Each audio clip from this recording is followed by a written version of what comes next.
ओम। प्रणाम भगवान। अवधूत गीता मंत्र नंबर 23 और 24।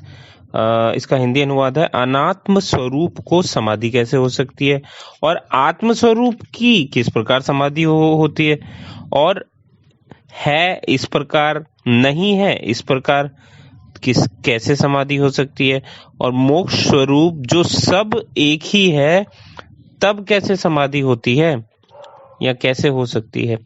तो भगवान इसका संस्कृत मंत्र है, अनात्म रूपम च कथम समाधि, आत्म रूप स्वरूपम च कथम समाधि।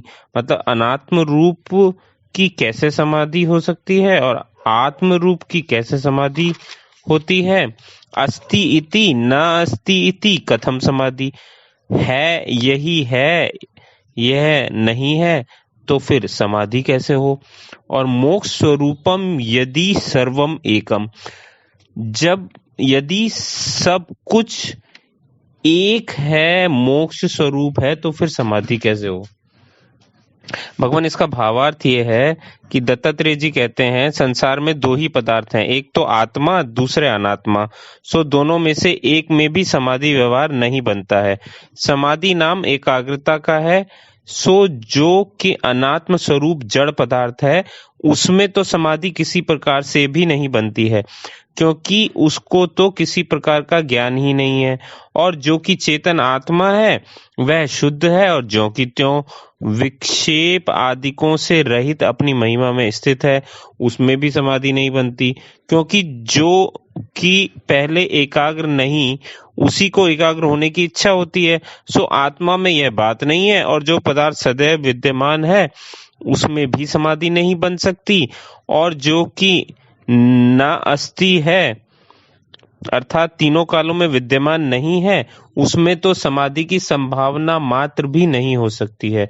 और फिर जो आत्मा की नित्य शुद्ध मुक्त स्वरूप सर्वत्र पूर्ण और एक ही है अर्थात द्वैत से रहित है, उसमें तो समाधि की संभावना मात्र भी नहीं बनती है।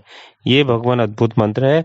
और 24वां मंत्र का हिंदी अनुवाद है कि तू विशेष करके शुद्ध है, एक रस आत्म तत्व है, विदेह है, तू जन्म से रहित है, नाश से रहित है, लोक में आत्मा को मैं जानता हूँ, मैं आत्मा को नहीं जानता हूँ, इस प्रकार कैसे तू मानता है। तो भगवान इसका जो संस्कृत श्लोक है, विशुद्धो असि समम तत्वम विदेह त्वं जो अव्ययः जानामि इह न जानामि तू आत्मानं मन्यसे कथम। इसका भावार्थ यह है, भगवान दत्तात्रेय जी कहते हैं, हे चित्त अथवा शिष्य, तू शुद्ध स्वरूप है, माया मल से रहित है और सर्वत्र एक रस समभी है।